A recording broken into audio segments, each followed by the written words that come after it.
सेना में हुए भर्ती घोटाले में एक बड़ा खुलासा हुआ है। एबीपी न्यूज़ को मिली जानकारी के मुताबिक इस भर्ती घोटाले का जो मुख्य केंद्र था यानी कि एपिसेंटर था वो था पंजाब का कपूरथला में सेना का सर्विस सिलेक्शन बोर्ड यानी एसएसबी सेंटर।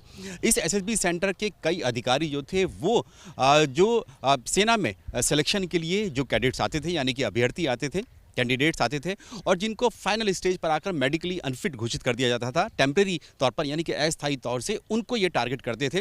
दो लेफ्टिनेंट कर्नल रैंक के अधिकारी हैं जो कि इस सर्विस सिलेक्शन बोर्ड कपूरथला में तैनात थे, जो कि पूरा मास्टरमाइंड का काम करते थे। इसके अलावा एक मेजर रैंक के अधिकारी हैं, वो भी इनके साथ आरोपी हैं। खुद सीबीआई ने अपनी जो एफआईआर दर्ज की है उनमें इन अधिकारियों के नाम दिए गए हैं।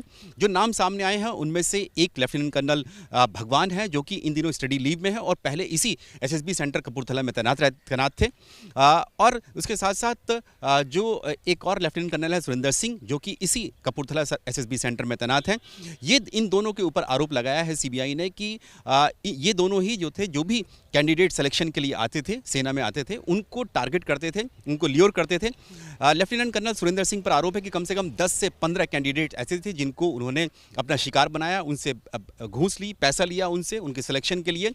और जो एबीपी न्यूज़ ने जो सेना मुख्यालय की जो गोपनीय रिपोर्ट है जो कि तैयार की गई थी एमआई यानी कि मिलिट्री इंटेलिजेंस की सूचना पर, दरअसल एमआई को मिलिट्री इंटेलिजेंस को सूचना मिली थी कि इस तरह का भर्ती घोटाला चल रहा है सेना में। उन्होंने एडजुटेंट जो ब्रांच है सेना की उसकी विजिलेंस विंग को ये पूरी जानकारी दी। विजिलेंस विंग ने अपनी इंटरनल इंक्वायरी की और इंटरनल रिपोर्ट तैयार की। वो इंटरनल रिपोर्ट एबीपी न्यूज़ ने देखी है। उसमें साफ तौर से लिखा गया है कि किस तरह से ये जो आरोपी हैं, कुल 17 आरोपी जो हैं सेना के हैं, जिनमें सेना के लेफ्टिनेंट कर्नल रैंक के अधिकारी 6 हैं और 2 मेजर हैं उसमें। उसके अलावा जो 7 जो हैं वो हवलदार या फिर यानी कि जो अदर रैंक्स हैं वो हैं। इसके अलावा 3 कैडेट्स हैं। इनमें से 2 कैडेट जो ओटीए चेन्नई यानी कि ऑफिसर्स ट्रेनिंग एकेडमी में दाखिला भी ले चुके थे और उनकी ट्रेनिंग भी शुरू हो गई थी। इनसे भी दोनों से पैसा लिया गया था अधिकारी बनाने के लिए। और साथ ही एक हाल ही में जो सेना में लेफ्टिनेंट रैंक के अधिकारी हैं उनको भी आरोपी बनाया है क्योंकि ये माना जा रहा है कि वो भी जो सेना का जो ओटीए सेंटर है वहाँ से वो पास आउट हुए थे हाल ही में और उनका जो सिलेक्शन हुआ था वो भी ऐसे ही मेडिकल ग्राउंड्स पर हुआ था, यानी कि मेडिकली अनफिट थे वो और उनको मेडिकल सर्टिफिकेट दिया गया था।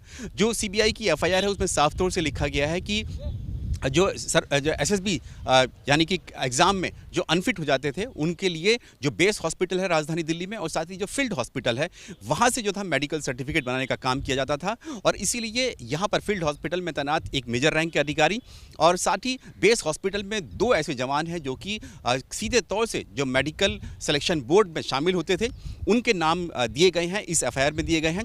ये सब जो है पैसा लेकर ये काम करते थे। इसके अलावा जो एक मेजर रैंक के अधिकारी हैं और पैसा, ये भी इस गोपनीय रिपोर्ट में साफ तौर से लिखा गया है कि पैसे ये अधिकारी सीधे तौर से नहीं लेते थे। जो एक मेजर रैंक के अधिकारी हैं जो कि कपूरथला के एसएसबी सेंटर में तैनात हैं, उनके माता पिता और साथ ही पत्नी, उन तीनों के अकाउंट्स में पैसा आता था या फिर उनके जो ऑनलाइन या पेमेंट ऐप्स होते हैं उनके ज़रिए इस घूस का पैसा दिया जाता था। इसके अलावा जो एक लेफ्टिनेंट कर्नल रैंक के अधिकारी हैं सुरेंद्र सिंह, इनके भी एक करीबी रिश्तेदार हैं, उनको भी पैसा दिया जाता था। तो ये पूरा जो खुलासा है हुआ जब, तो ये सीबीआई अब इस पूरे मामले की पूरी जांच कर रही है। इन सभी 17 जो आरोपी हैं जो सेना के हैं, इन सब से कड़ी पूछताछ की जाएगी और उसके बाद हो सकता है कि और भी जो है गिरफ्तारियां इस पूरे मामले में हो सकती है। यानी कि सेना का अब तक का सबसे बड़ा भर्ती घोटाला सामने आया है। कपूरथला के साथ साथ जो सर्विस सिलेक्शन बोर्ड जो बेंगलुरु है वहाँ, वो भी जांच के दायरे में है क्योंकि वहाँ के एक लेफ्टिनेंट कर्नल रैंक के अधिकारी को भी सीबीआई ने इस एफआईआर में नामजद किया है, यानी उनको भी आरोपी बनाया है।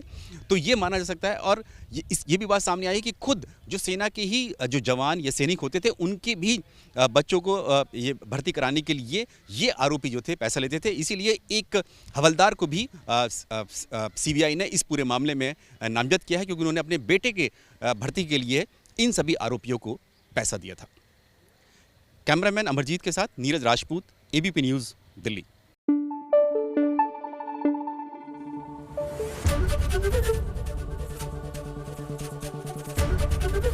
एबीपी न्यूज़ आपको रखे आगे।